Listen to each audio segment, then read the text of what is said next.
Thank you, Isan. Thank you, everyone. Thank you. I'd like to greet all my fellow Islamicists, as your Prime Minister would call us. Assalamu alaikum. I also want to thank the National Council here for inviting an American to come here and talk about Canada. I know how much you Canadians love that. No, you love it when we Americans wax philosophical about all things Canada. We are, of course, experts in your country. Moose, we know about moose, hockey.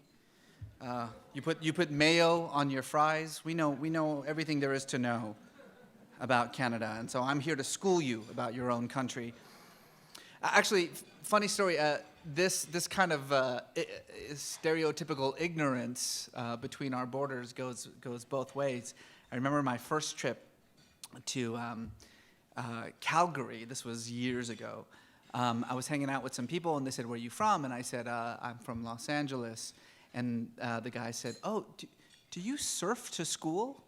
Yeah, I said, "Yes, we use surfing as a mode of transportation in Los Angeles. How I got to California. I surfed there."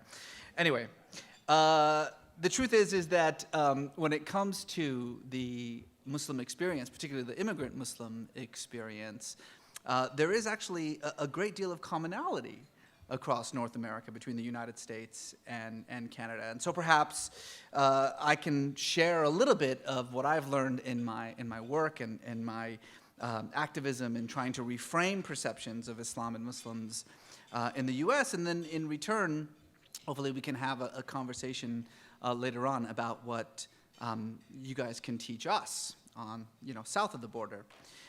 First, just a little bit about me. For those of you who don't know, most of you, of course, know me as the secret Muslim working to destroy Christianity. That's one aspect of the many things that I do. I was born, as Isan said, in Iran. I often joke that I come from a long line of lukewarm Muslims and exuberant atheists. My mother was the lukewarm Muslim, my father the exuberant atheist, the kind of atheist who always had a pocket full of Prophet Muhammad jokes that he would pull out at inappropriate times, that kind of atheist, In 1979, when Iran had its revolution, my father, who never trusted anyone with a turban, thought it might be a good idea for us to leave the country until things settled down. That was obviously 35 years ago. Things did not settle down, and my father was right about what would happen, as he reminds me of on a daily basis, by the way. We came to the U.S. In the 1980s. Yes, as you heard, the 1980s, not exactly the best time to be either Muslim or Iranian in the United States, as opposed to now when it's fantastic. It's awesome now. It's great. This was at the height of the Iran hostage crisis, 444 days in which Americans were being held hostage in Iran. And yes, it's true. I've admitted it in the past that I spent a good part of the 80s pretending to be Mexican. And let me tell you something. You really do not know America if you think that Americans will treat you better if you say you're Mexican. That's how little I knew about this country. It's completely. But this was kind of the process for me of absorbing and assimilating. As a kid, you don't want to stand out. You want to be as undifferent as possible, and so we really scrubbed our lives of as much of our heritage and our faith even as possible. And it was only later as an adult that I was able to kind of come back and reabsorb my culture and my heritage and my faith with pride. And frankly, it's not the hardest thing to do in the U.S. as it's not in Canada. I mean, this is kind of the wonderful thing about North America is that, we have so many immigrant communities, so many different generations of people from all over the world that have come to these shores that it becomes much easier, I think, to kind of absorb and acculturate ourselves. And yes, of course, there are always these fringe groups, these anti-immigrant or xenophobic or certainly anti-Muslim groups. I brought some of them with me tonight outside. That's my posse, They just hang out with me wherever I go. Yeah, yes. So please, make sure to say hi to them on your way out. But, the truth is that these fringe groups were never sort of a part of the mainstream. They were always there. They've always been there, but they kind of were always in the margins of the political and cultural discussion. And this was certainly true even after 9/11.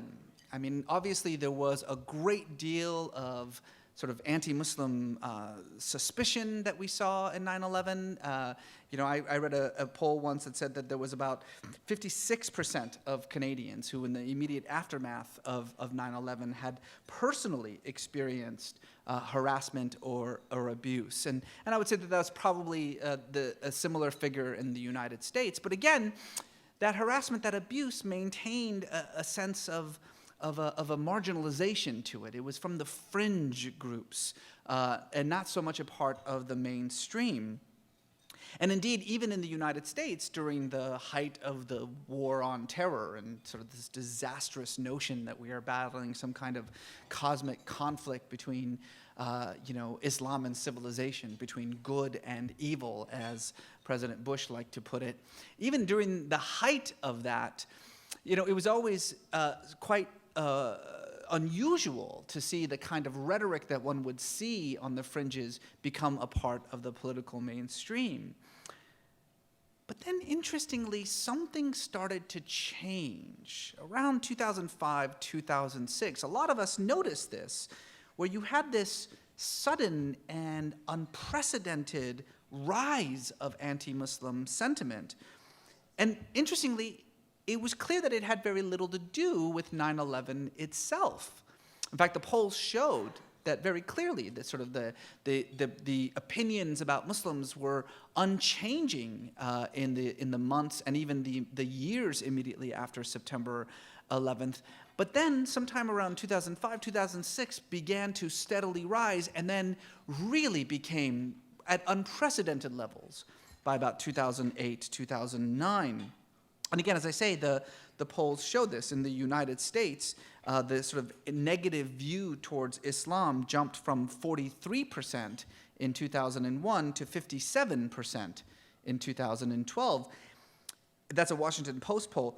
Actually, in Canada, it was even worse. In Canada, it went from 46% in as early as 2009 to 54% in 2013, and that's according to an Angus Reid poll. In the US, 2/3 of American citizens now say that Muslims shouldn't have the same civil rights as other religious communities, that the First Amendment doesn't apply to Muslims in the United States. 2/3. 1/3 of Americans, that's about 100 million of us, believe that Muslims should be forced to carry special IDs, designating them as Muslim. And there's a historical analogy there somewhere, but I just can't put my finger on it.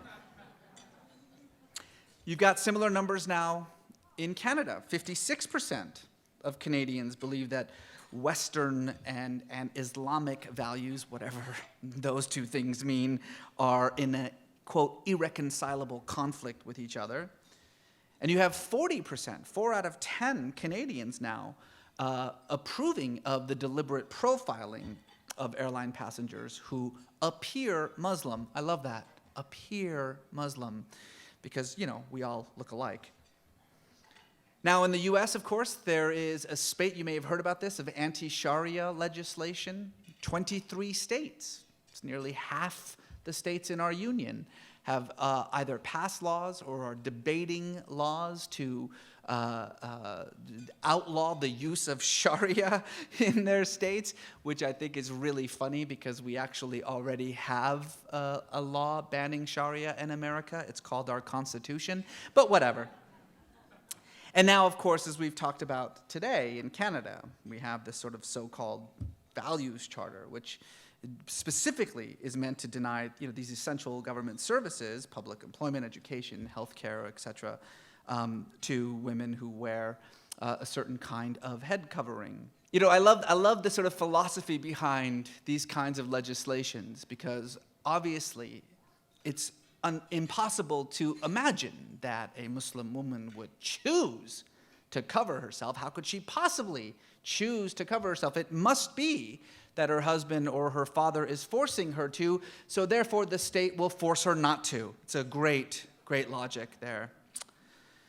In any case, what we've seen over the last few years is not just this sort of unprecedented rise of anti-Muslim sentiment and the fact that it's become increasingly mainstream, which is what's really surprising and bothersome about it, but we've also seen this sudden rise, this jump in harassment, in attacks, in vandalizing of American mosques. In the United States, we've had mosques that have been burned down in Missouri, in Tennessee, in California.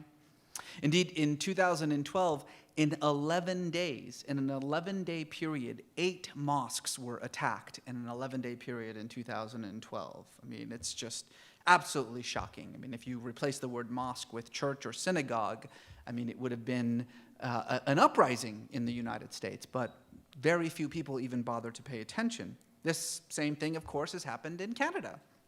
There's been mosque construction sites that have been vandalized in Ottawa and Montreal and Hamilton and Waterloo and Vancouver. Some of them have been set ablaze. So again, we're seeing a great deal of commonalities between what's going on in the US and what's going on here in Canada. Now, of course, I have to mention, and this is very important, that this kind of anti-Muslim sentiment and particularly anti-Muslim violence is not just affecting Muslims, but it's now affecting anyone who is considered to be or who looks like a Muslim, including Sikhs and Arab Christians. They've also been targeted for anti-Muslim violence and in cases what the authorities like to call mistaken identity. Of course, in the US, the most famous example of this was the case of Wade Michael Page, who killed 6 Sikh worshippers thinking that they were Muslim, or the case that happened early last year with this woman, Erica Menendez, who pushed a Hindu man in front of a subway train because she thought he was a Muslim. Now, this kind of sort of unprecedented rise, this sudden jump over these last few years may seem like it's some kind of a grassroots sort of organic movement, but it's not. As a number of scholars and academics and journalists who have been studying this sort of sudden rise have noted, that far from this being a sort of gradual movement, and certainly far from it having any connection to 9/11, as the polls continually show, this sudden jump is the result of a very well-organized, very well-coordinated campaign by a very small group of individuals and organizations who have made millions of dollars, $60 million according to an investigation by the Center for American Progress so far, $60 million in profit in peddling this kind of fear of Islam. Indeed, the terminology that the Center for American Progress refers to them is as Fear Inc. Millions and millions of dollars being spent to foster the kind of anti-Muslim sentiment that I've been talking about. And you know these characters. Some of them have been mentioned today. You know, people like Robert Spencer. Some of you may be familiar with Robert Spencer. He runs a website called Jihad Watch, which has, by the way, an unhealthy obsession with me that makes me a little uncomfortable sometimes. Of course, Robert Spencer is the same guy who not too long ago said that the decision by Campbell's Soup to issue a line of halal soups to go with its kosher line was the first step in the Muslim takeover of the West. So obviously he's a moron. So I mean, that's one thing that's very important. Yeah, soup. Yeah, soup. That's our grand secret plan. Soup. We're gonna get you one soup at a time, one can of soup at a time. That's our plan. Moron. Robert Spencer's partner, Pamela Geller, runs an organization called Stop the Islamization of America. Great, has been to Canada numerous times. Pamela Geller, of course, is the same woman who said that Barack Obama is the bastard Muslim love child of Malcolm X. I'm not kidding. Google it. I'm not kidding. These people, like Daniel Pipes, Frank Gaffney, David Yerushalmi, these individuals who for years have been on the fringes have, thanks to this somewhere around the line of about $60 million, have managed to sort of create this whole new industry, the Islamophobia industry, as my friend and former employee Nathan Lean and a guest of the NCCM puts it. And it's really fascinating to me because although some of these polls that we talk about show, overwhelming majorities expressing sort of these kinds of similar sentiments, the reality is that these sentiments are being fed primarily by a very small handful of individuals who have an enormous amount of influence. I mean, for instance, this man, David Yerushalmi, who is one person who has almost single-handedly written all 23 state legislations banning Sharia in the United States. And of course, it is true that these sort of individuals can have an enormous amount of influence. You know that yourself. You've got these individuals here in Canada, whether it's people like Mark Steyn or Salim Mansour. Steyn, of course, for those of you unfamiliar with him, he's the one who encouraged Europe and North America to take a lesson from the Serbs not too long ago. Remember, he said when it comes to Islam, quote, "If you cannot outbreed the enemy, cull them," he said. Of course, I assume he's referring to the genocide of 8,000 Bosnian Muslims and the forced expulsion of 30,000 more. This kind of rhetoric comes from a small number of people. It's certainly not representative, even of those who have fear or distrust or suspicion of Islam. And yet, it's enormously powerful because now it's become part of the mainstream rhetoric, the mainstream conversation about Islam, because we are living in this age of the echo chamber. The media becomes enormously complicit. Our religious and political leaders become complicit in this, and they help it to become part of the mainstream.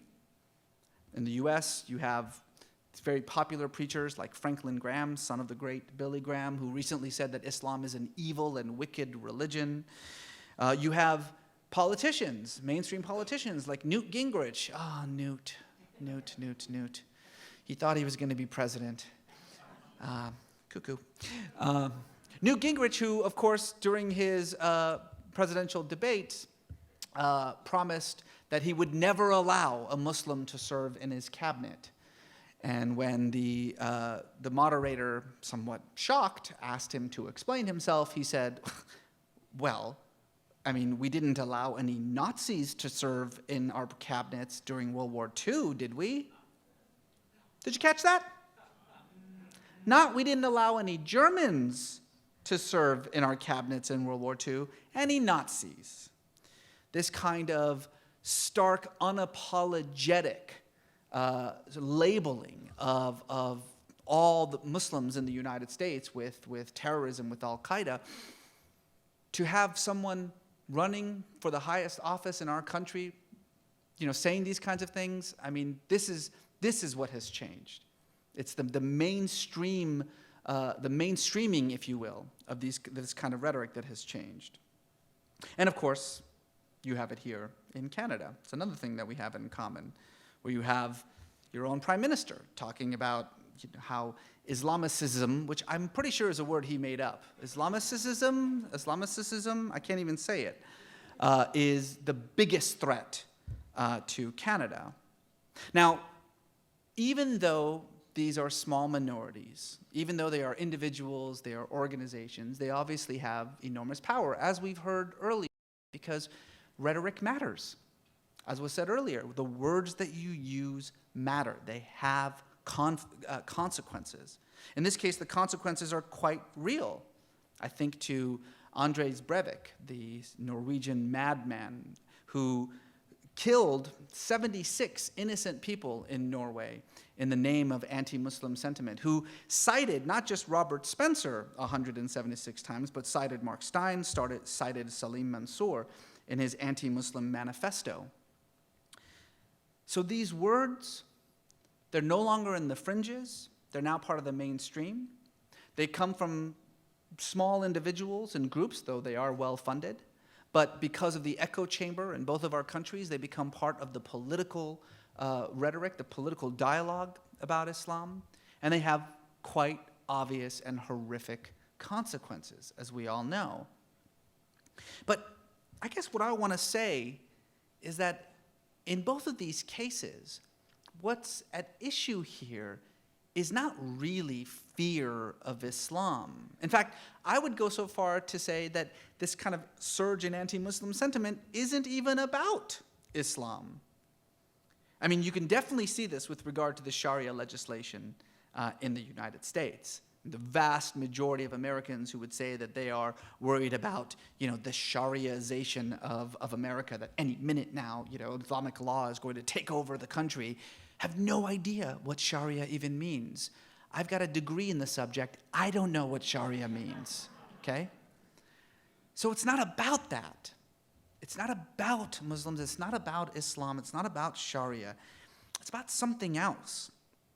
I think it's about an identity crisis that has seized us in North America, in the US and in Canada. It's gripped our two nations. What is this identity crisis? It's about figuring out how to deal with the progression of our societies, the changing political and racial landscapes, the changing religious landscapes of these countries. I mean, let's face it, Canada does not look like what it did 10, 20 years ago. Neither does the United States. And for a lot of people, that scares the pants off of them.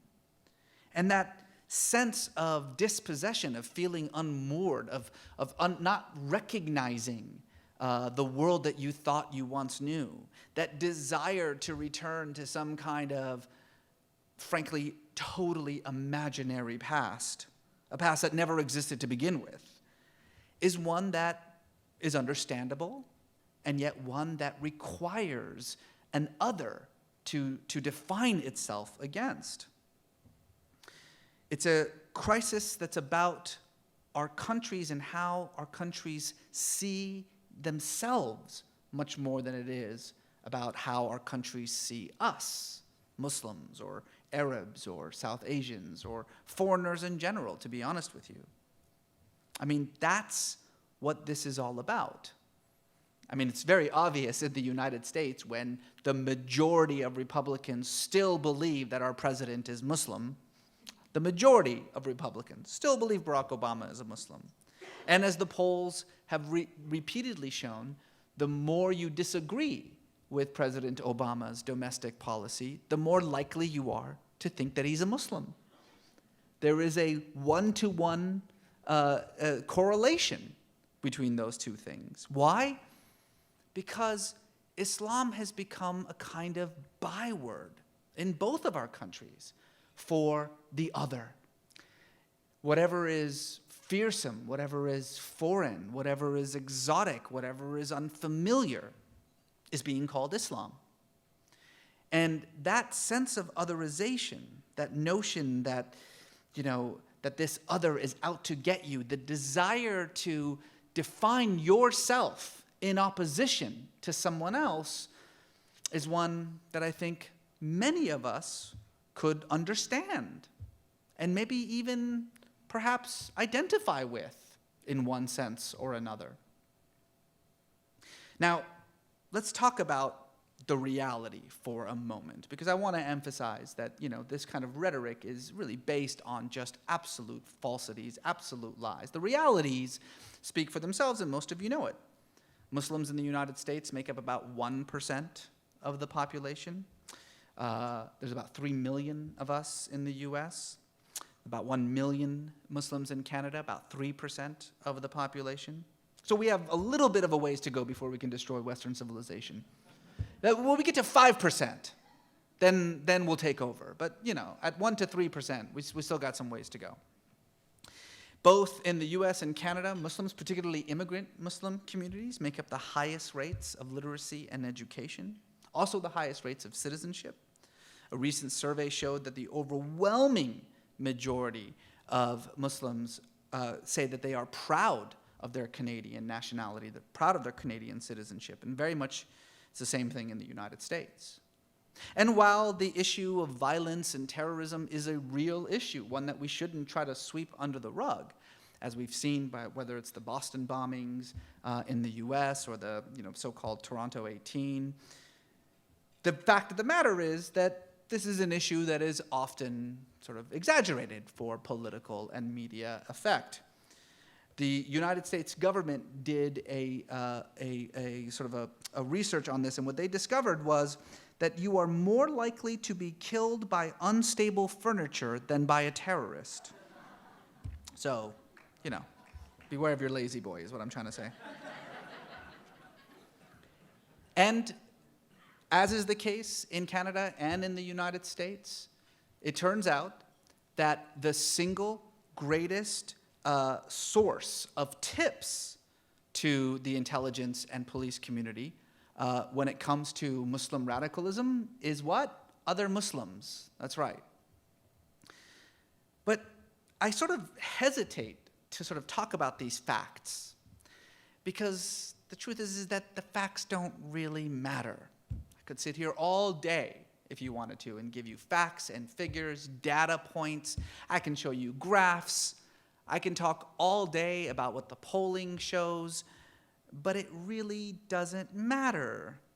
I mean, do you really think that, how often would I have to sit down and say to, somebody that Barack Obama is not a Muslim? I mean, it's not going to change what that person thinks. Data, unfortunately, as much as we would like this to be the case, does not really change people's minds. Facts, knowledge, these things are important. I'm not saying that they're not important. It is important to be able to actually respond with actual facts when you hear the kind of bigotry that's become part of the mainstream. And knowledge and education, these things are important. As an educator, I am contractually obligated to say that. They will take away my tenure if I don't. These things are important, but let's not kid ourselves. They are not enough, and they certainly do not reframe perceptions. The problem, of course, is that as much as we intelligent people would like to believe that bigotry, regardless of what kind of bigotry you're talking about, is a result of ignorance, turns out that's not actually the case. Believe it or not, there are some very intelligent bigots out there. The problem is that bigotry is about fear, and fear is impervious to data. Fear is impervious to knowledge. Fear doesn't reside up here, it resides in here. This cannot be changed with graphs. This cannot be changed with polls and surveys. This is impervious to data. And in a sense, what we need to do is come to that conclusion. I mean, I think so many Muslims in Canada and the United States often say that, if people just knew more about Islam, if they learned about our faith, then they wouldn't fear us. And have you met these people? They're not really interested in learning things. It's about fear, not lack of knowledge. How do you address fear? Well, as I say, you don't do it through data, but you can do it through relationships. It's relationships that change people's hearts, not information. It's not ignorance that we're dealing with, it's fear. It's not data that's going to solve the situation, it's relationships. Now, I say this because we are not experiencing something unique here. The sense of otherization goes back a long, long way. There have always been communities in both of our myths that have been seen as other, as foreign, as exotic, as not really part of us. In the 19th century, anti-Catholic hysteria in this continent was at extreme levels. In the United States, we actually passed laws, federal laws in America, trying to curb the number of Catholics who could come into this country. Catholics were routinely dismissed in the US as un-American. How could you possibly be both Catholic and American? That's impossible. How can you have a fidelity to the Pope and to the President, to the Vatican and to D.C.? It can't be that way. Catholics are foreign, they're exotic, they don't look like us, they don't pray like us, they don't fast like us. They are not us. For a great many Catholics, in fact, for a great many Americans, I should say, being Catholic was just absolutely anathema to being American, that they were opposite things. It's how you defined yourself. What does it mean to be American? It means not being Catholic. Of course, nowadays, that kind of sentiment is, again, on the margins. Catholics are as much a part of the religious and cultural fabric of our two countries as anybody else is. In the interwar period, 1920s and 30s, anti-Jewish sentiment in Canada and the United States was at incredible levels, nothing like what Muslims are facing today. Some of America's greatest heroes were the most despicable anti-Semites. I'm thinking, of course, in this case of someone like Henry Ford, right? Henry Ford, the sort of bastion of American ingenuity, despicable anti-Semite. This is a man who published the protocols of the Elders of Zion in his newspapers, like it was news, and forced all of his dealerships around the country to sell these papers. That kind of sentiment was so mainstream that it was impossible for many Americans to even think of Jews as being part of America. They look different. They're not like us. They're exotic. They're foreign. They don't worship like us. They don't fast like us. They are not us. It turns out that this desire to define yourself in opposition to another is not new. It's something that both our countries have experienced for generations upon generations. But I do think that there is a real sort of lesson to be learned from the past. And most importantly, there's a lesson to be learned in the way that our Jewish brothers dealt with the same kind, if not far, far worse, of xenophobia and anti-immigrant sentiment that we are seeing nowadays. Jews make up very small numbers in Canada and the United States, slightly larger than the Muslim population, but still very, very small. And yet, Jewish ideas, Jewish culture, Jewish values have become so much a part of the fabric of both our societies that the kind of sentiments that you would hear 50, 60 years ago would have absolutely no place whatsoever in the political mainstream. You still hear it on the fringes, but it would have no place at all in the mainstream. How? How did that happen? Did it happen because Canadians and Americans all of a sudden learned a lot about Judaism? No. I would venture to guess that the majority of information that Canadians and Americans have about Judaism came from Seinfeld. That's just going to be my guess. That's sort of the total of our knowledge about Judaism. No, of course not. It was in the slow, steady building of relationships that the sense of otherization began to fade away. So, we build relationships. That's what we do. What does that mean exactly? How? I mean, I'm certainly not suggesting that everyone here go outside and knock on doors and introduce yourself as a Muslim. Hello, I'm a Muslim. Don't do that. People will not appreciate it. Trust me. Zabe, you can do that. You're so handsome that people would just be like, come on in, brown person. My advice to you, though, shave first. That's my advice to you. But it does mean, first and foremost, by defining ourselves. That's the first step. First, we have to define ourselves. Who are we? What do we stand for? What are the values that make us unique? My answer to that, and you all may have different answers, my answer for that is that we stand for what our faith stood for from the very beginning, what the entire point of this faith was, as the Prophet Muhammad himself preached, and that is social justice. Justice for the poor, for the weak, for those who are dispossessed, for those who are marginalized. An inability, a refusal to accept that any human being could be seen as less or as unprotected, whether it's orphans and widows or whether it's religious and ethnic minorities. So I think first and foremost, step one, figure out who we are. What do we stand for? Who are we? What makes us unique and special as Muslims? Step two, again, we just got to follow the path blazed for us by our Jewish brothers and sisters.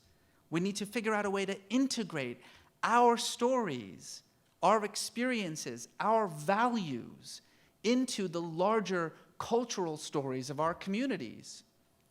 Now, this can be done through a whole host of different ways, but I mean, for me, I think what's important is an absolute commitment to the arts, to music, to literature, television, pop culture. I think pop culture is the most powerful medium there is in reframing perceptions. You guys, by the way, are way ahead of us in the US on this point.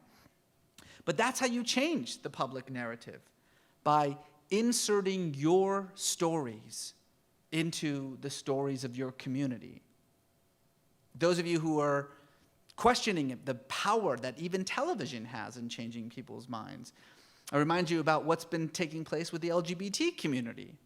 You know, it's funny, our vice president, if you remember a few months ago, went on Meet the Press and announced his support for gay marriage. And when he did that, he said that Will and Grace did more to change people's minds about gays and lesbians than anything else. And of course, since he's Vice President Biden, everybody made fun of him, except that he was right. He was 100% right. Seeing the stories of gay and lesbian individuals in sort of the everyday life, noticing that they are facing the same issues and concerns, the same obstacles, that they have the same aspirations as everybody else, made it impossible for people to continue to see them as other. And the same is true for Muslims. Integrating our stories, integrating our values into pop culture, using the arts, using literature, that's how you build relationships. That's how you get people to break down the walls that separate us as different nationalities, different ethnicities, different religions, different races. So I think that's an important part. But even that is not enough. Because to truly integrate ourselves in our community, to absolutely, fundamentally break down any kind of wall of separation, to deflate the argument of otherization, we need to do one thing more, and that is that we need to stand up for everybody else. Again, we have our Jewish brothers and sisters as a perfect example of this. Which non-African American group was at the forefront of the civil rights movement? Jews. Who was at the forefront of the women's rights movement? Jews. Who was at the forefront of the anti-war movement? Jews. Who has been at the forefront of the LGBT movement? Jews. These are not Jewish concerns. They're human concerns. And the ability of this community to be able to say that we are going to stand up for every other marginalized community, every other oppressed community, that will be our way of integrating our values into the kind of country that we want to see, the country that we want to live in. That became, I think, the single most powerful factor in removing that sense of otherization about Jewish Americans. That is something that we as Muslims have to learn. We, I think, do an amazing job in dealing with those issues that are important and valuable to us. I've met a number of individuals here who are starting foundations, nonprofits, helping orphans, helping victims of terrorism. And that's wonderful. Those are important things to do. But as much as you may care about Kashmir or about the Palestinians, there are other issues, other people who need us as much, people who have nothing to do with our faith or with our culture. Until we as Muslims are at the forefront of movements in trying to sort of battle climate change, in give the same rights and privileges to underprivileged communities, in trying to stand up for LGBT communities. Even if we don't accept, even if they goes against our values, the only value that matters is the value of human dignity. That's the foundation of our faith. Social justice for everyone. Until we make everybody else's cause our cause, it's going to be very easy for our communities to continue to define us as other. This is a lot to ask. Find out who you are, spread that story using, the arts and media, and then stand up for everybody else who can't stand up for themselves. It's a lot to ask, but it's the only way forward. It's how we actually dispel this mythology that Muslims are somehow different, that they're exotic, that they're foreign, that they are not like us. When I was asked to come here, I asked what the theme of the evening would be, and I was told that the theme of the evening would be dawah. And dawah, of course, means many, many things, but literally, it means making an invitation. That's what it means, making an invitation. And so, let's make that the theme for our lives now. Let's make making an invitation to understand who we are as human beings, not just as Muslims. Making an invitation to build one-on-one relationships that dispel those stereotypes, that break down the walls that separate us. An invitation that we are going to stand for common human values, not just Muslim values. Common interests, not just Muslim interests. And I think that when we do that, then we can build the future that we want to live in together. That is going to be the calling of our generation and of the generation to come. And I'm very, very excited because I have an enormous amount of optimism. All I have to do is look in this room and look at what everybody else is doing and the people who are here and know that the future is set, that the same sort of integration that we saw of all the other marginalized religious communities that have come into these shores over the last 100 years, that same integration is before us, but that it's our responsibility to build the relationships to make it happen. And I, for one, am very proud to stand here with all of you and make that commitment. Thank you very much.